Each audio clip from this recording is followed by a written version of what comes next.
नमस्कार दोस्तों, स्वागत है आपका आज के एपिसोड में। आज का जो हमारा डिस्कशन का टॉपिक है, जैसा कि आप देख सकते हैं, इसकी हेडलाइन है 4th edition of Sundarbans bird festival at tiger reserve records 168 species. यानी कि हाल ही में सुंदरबन टाइगर रिजर्व में बर्ड फेस्टिवल मनाया गया और इस दौरान जो जो चीजें सामने आई हम उन्हें आगे करके विस्तार से समझने का प्रयास करेंगे। लेकिन आगे बढ़ने से पहले आपको बता दें कि ये जो पूरा टॉपिक है ये जीएस पेपर 3 एनवायरमेंट यानी पर्यावरण एवं पारिस्थितिकी से संबंधित है।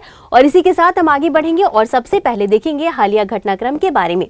तो जैसा कि हमने आपको बताया कि सुंदरबन पक्षी महोत्सव मनाया गया और ये इसका चौथा संस्करण था। और इसी के साथ इसमें जितनी भी प्रजातियां दर्ज की गई हैं उनको भी एक बार देख लेते हैं। तो इसमें कुल 168 पक्षी प्रजातियां दर्ज की गई और इसमें 57 प्रवासी प्रजातियां थी और 111 स्थानीय प्रजातियां इसमें देखने को मिली हैं।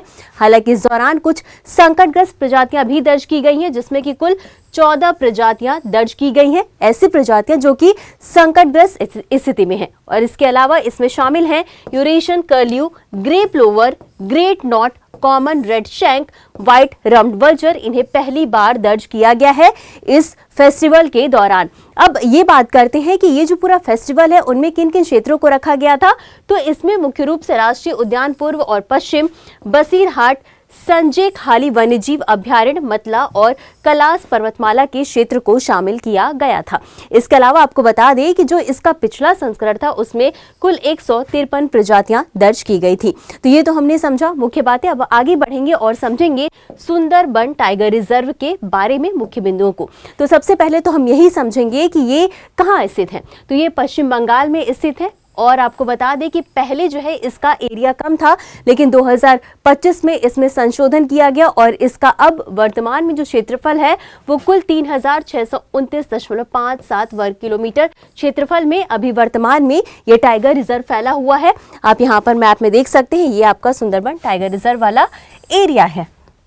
और अब इतना समझने के बाद हम आगे बढ़ेंगे और आपको ये जो मेन बात है वो ये याद रखनी है कि विश्व का सबसे बड़ा मैंग्रोव पारिस्थितिकी तंत्र है कौन? Sundarban tiger reserve. और इसी के साथ ये यूनेस्को विश्व धरोहर स्थल में भी शामिल है। क्षेत्रफल की दृष्टि से बात करें तो ये दूसरा सबसे बड़ा रिजर्व है। आपको कमेंट सेक्शन में बताना है कि सबसे बड़ा टाइगर रिजर्व कौन सा है। ये याद रखना है कि ये दूसरा सबसे बड़ा, क्षेत्रफल की दृष्टि से दूसरा सबसे बड़ा टाइगर रिजर्व है। अब एक बार इनके सीमाओं को देख लेते हैं। तो ये पूर्व में हरिबंगा, रायमंगल और कालिंदी नदियों के द्वारा निर्मित बांग्लादेश के साथ अंतर्राष्ट्रीय सीमा से घिरा हुआ है।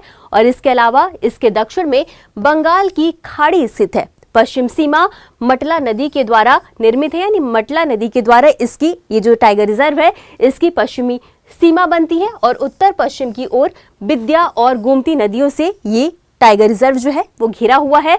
अब इसी के साथ आगे बढ़ेंगे और एक बार इसकी जो स्थापना और संरक्षण स्थिति के बारे में भी बात कर लेंगे, जो कि आपको याद होना बेहद जरूरी है। तो सबसे पहले हम बात करते हैं 1973 की।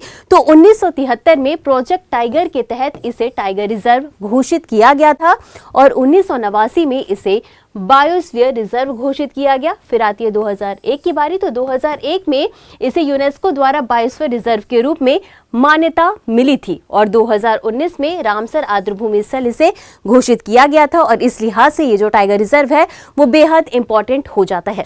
अब इतना समझने के बाद हम आगे बढ़ेंगे और यहाँ पर पाई जाने वाली जैव विविधता को समझ लेंगे, जिसमें कि सबसे पहले हम बात करेंगे वनस्पति की और उसके बाद बात करेंगे जीव जंतुओं की। तो वनस्पति के बारे में देख लेते हैं। तो यहाँ पर मुख्य रूप से मैंग्रोव वनस्पति का प्रभुत्व देखने को मिलता है, यानी कि मैंग्रोव वनस्पति यहाँ पर मुख्य रूप से पाई जाती है।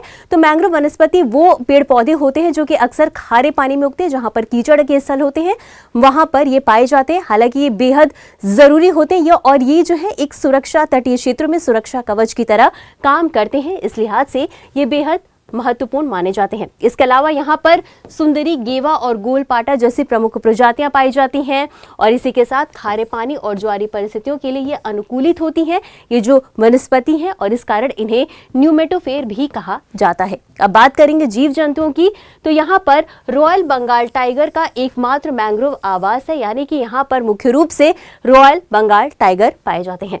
इसके अलावा यहाँ पर खारे पानी के मगरमच्छ, मछली पकड़ने वाली बिल्लियां, पानी में रहने वाली मॉनिटर छिपकलियां, ऑलिव रिडले कछुए, चित्तेदार हिरण भी पाए जाते हैं। पक्षी प्रजातियों की बात करें तो पक्षी प्रजातियों में मुख्य रूप से यहाँ पर किंगफिशर, बगुले आदि पाए जाते हैं। हालांकि ये जो पूरी टाइगर रिजर्व है यहाँ की समृद्ध जलीय जैव विविधता है और इसमें मुख्य रूप से हिल्सा और अन्य मछलियां यानी कि जो स्थानीय आजीविका के लिए हैं वो पाई जाती हैं। और इतना समझने के बाद हम आगे बढ़ेंगे और इससे संबंधित कुछ एक दो और विशेषताओं को भी देख लेंगे। तो जैसा कि हमने आपको बताया कि ये जो टाइगर रिजर्व है वो विश्व में बाघों का एकमात्र मैंग्रोव आवास है, यानी कि ये जो एरिया है ये जो है वो बाघों को काफी एक अच्छा वातावरण देता है रहने के लिए, उनके आवास के लिए।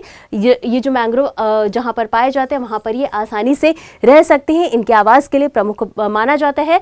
और इसी के साथ ये भारत और बांग्लादेश के सुंदरबन आरक्षित वन के साथ सीमावर्ती पारिस्थितिकी तंत्र भी साझा करता है। और इसके अलावा एक और बात हमने आपको बताई थी कि तटीय क्षेत्रों के लिए चक्रवातों से बचाव का प्राकृतिक अवरोध है कौन?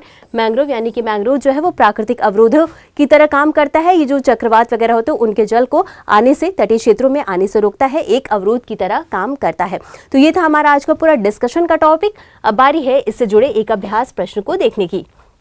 तो प्रश्न है, सुंदरबन टाइगर रिजर्व के संदर्भ में निम्नलिखित कथनों पर विचार कीजिए। आपके पास 3 कथन है। पहला है, यह विश्व का एकमात्र मैंग्रोव वन है जहां पर रॉयल बंगाल टाइगर पाए जाते हैं। दूसरा है, इसे 1973 में टाइगर रिजर्व घोषित किया गया था।